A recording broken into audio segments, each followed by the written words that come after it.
Les 2/3 des voitures Mazda CX-7 à vendre ont un moteur diesel de 2,2 litres sous le capot. Il génère 173 chevaux et permet d'atteindre 100 km/h en un peu plus de 11 secondes. Plus importante encore, du point de vue de l'utilisateur, il s'agit d'une unité beaucoup plus raffinée que le précédent diesel de 2 litres. Il est important de changer l'huile tous les 10 à 15 000 km et surveiller son état si la voiture est utilisée pour des trajets courts. Le niveau de lubrifiant peut augmenter lorsque le processus d'allumage du filtre à particules diesel est interrompu à plusieurs reprises.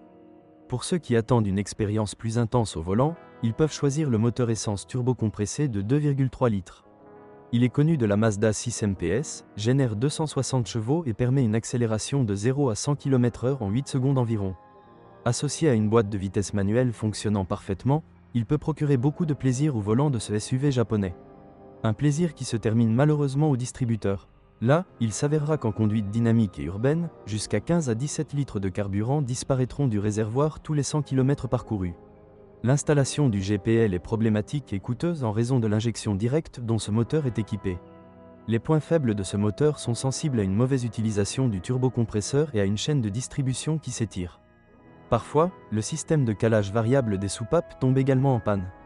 Aussi bien sur les moteurs essence que diesel, l'embrayage s'use prématurément. Malheureusement, vous ne pouvez en aucun cas compter sur une réparation automobile bon marché. Les pièces du CX-7 sont chères et les économies d'exploitation sont rapidement rentables.